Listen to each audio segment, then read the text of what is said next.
for this awesome tournament. And without further ado, let's get it started. The man that's been called the foreign hope by many people, and deservedly so considering his performance in this tournament and of course many, many others. The guy who has been on a ridiculous streak against Protoss, but was originally known for his ZVT. Hailing from Team Millennium and the country of France, in the blue trunks, playing Zerg to the south of Antigua shipyard, it is Millennium Stephano!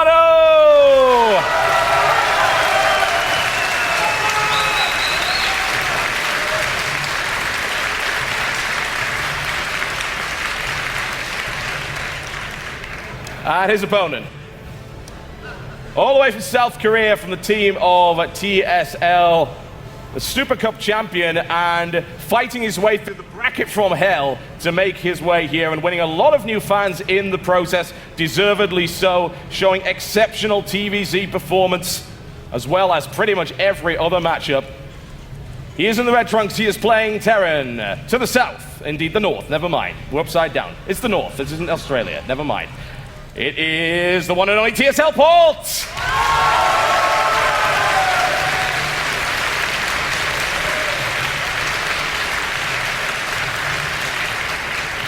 And will we see the assembly trend? For anybody that's followed each and every assembly event throughout, it's always been a Zerg player win. Yep. Beginning with Rhett last year, then into Damaga during the summer, closing with Idra at the Invitational. Now going into their fourth StarCraft 2 event, will we see Stephano take it for the Zergs once again, or will TSL Polt be the Terran player to win? And also the first Korean player to come to Assembly and take this tournament victory. Definitely, and you've got to consider that he is perhaps one of the strongest, if not the strongest opponent to come in to challenge the Zerg players, and indeed the foreigners at this particular event. He is no slouch. He's performed so well in every matchup. His TvZ is great, as we saw against Lucky. TvP is great, and his TvT as well. It's crazy. He is incredibly good. And what I'm so interested in seeing, and this is why I'm excited for this series, because when I watch Stephano play, it always feels like this guy either needs to do an all-in, or if he plays straight up, he dies.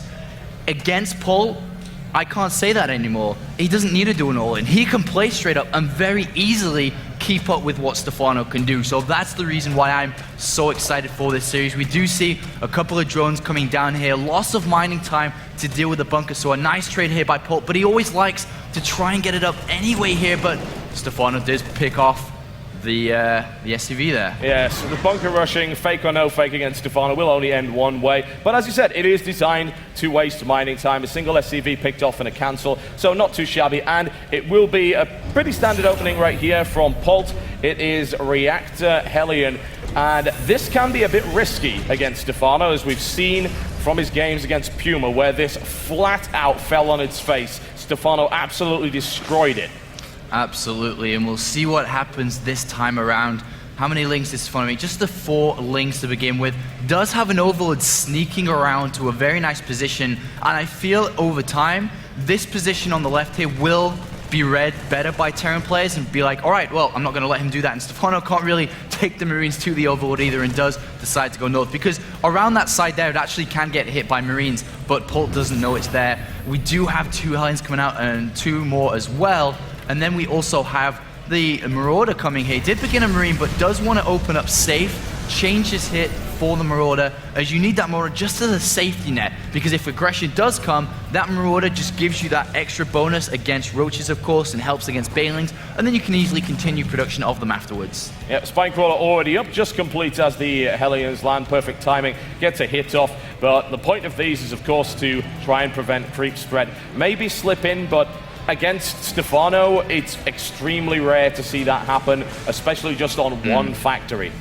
And what we're not going to see here is, if you remember back to when Polt dismantled Lucky with this style, very, very much so here, Stephano never has that problem. He will always find a way to surround the links, if not force his opponent, bait his opponent to make mistakes with the Hellions. So we'll see how that does go down. The extra 2 adding up to a total of 6 Hellions now on the way. And once again, very standard Polt play here, just adding on the additional barracks, then straight into that starport, and then once those 2 medivacs out, he can start to pressure around. Meanwhile, Stephano has a decent amount of link. There's no, well, a decent amount, I say 20 links in production. He's going to shut down everything out there, and if Polt isn't careful, he will lose everything. Yeah, he has to be very cautious. A couple of links come out there, but he's going to wait to try and get the flank on this one. Goes for the surround here, is not quite able to get it. He catches a couple of Hellions, but a lot of those links were actually destroyed. Thankfully, he's got plenty spare, so he doesn't need to concern himself with that. And that's the important thing, drive it out of there. Stephano adds an extra queen to catch the creep spread up. Absolutely, and it's going to be very important, especially against the style we're going to see from Polt. We do have the first 2 medivacs about to be in production here. Overlord spread already kind of nice for Stephano, just guarding his main base, knowing that Polt is a very much so heavy medivac user and then brings in tanks later on. And he doesn't obviously want to take any damage from drops. And Stephano isn't a player that we see even take damage from drops. He's very good at multitasking while defending and attacking and just getting ready for these drops. We do see the double evolution chamber for Stephano playing that usual style Ling Infester, taking the entire of the map, looking for opportunities that he can just shut down Polt. Yep, a couple of Hellions get caught, but it doesn't really matter. There weren't quite enough links to deal with that. Stephano just keeps an eye out for any kind of craziness over there. A couple of medivacs now in play. +1 upgrade is started for Stephano on both the melee and, of course, the armor upgrade as well. A couple of Lings that managed to make their way up to the natural ramp, but are easily destroyed. A solid defense there by Polt. Yeah, he picked off about 3 Hellions there for the Lings, which is an okay kind of trade there. And we do have Stephano now. He is at 60 drones, which is more than enough for these 2 bases, making nothing but units, expecting this little push to come.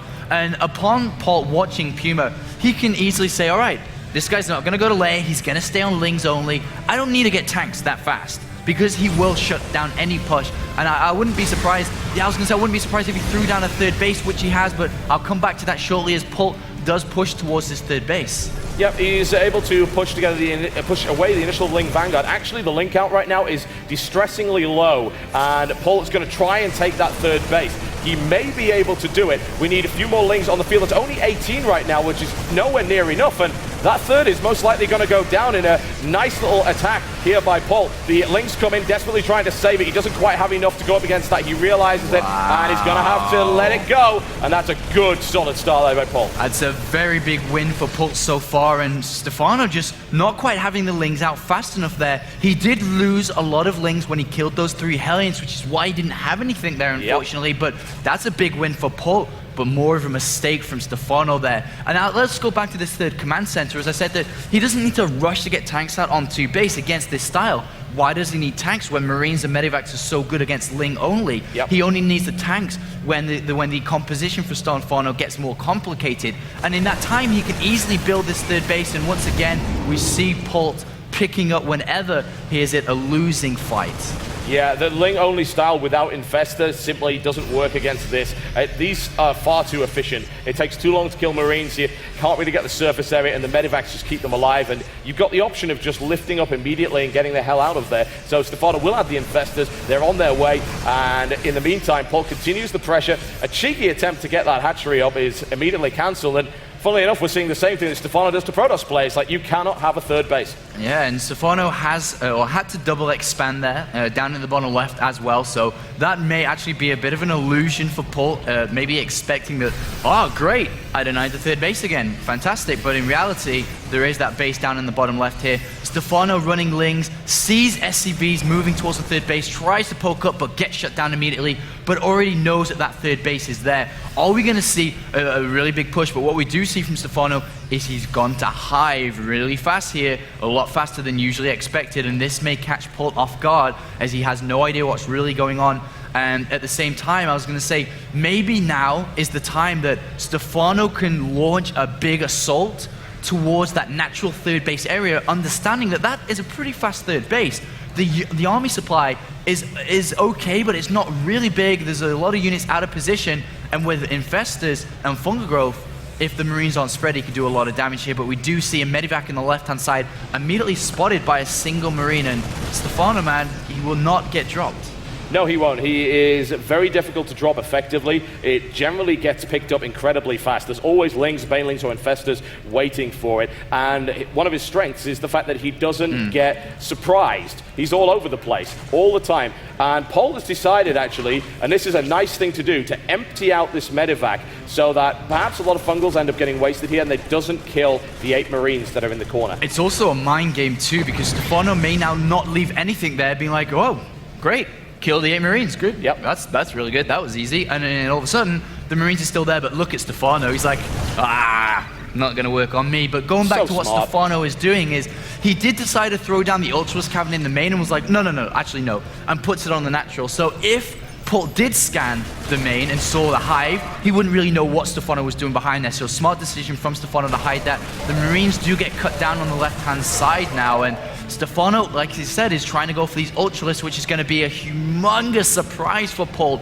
who has no idea about it, but he is pushing towards this base in the south side, which he definitely does know about.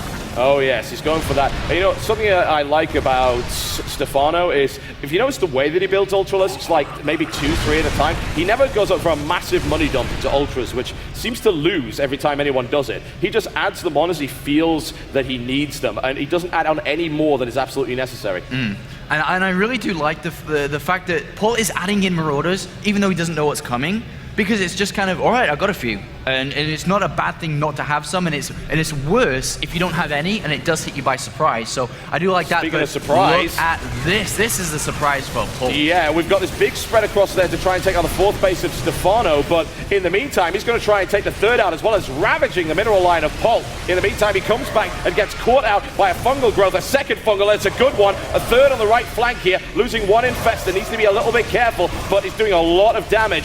Zerglings now trying to work their way through the natural. They have gutted the mineral line of the 3rd here very effectively. Very, very nice. Oh my God, look at how much damage that does. Good God.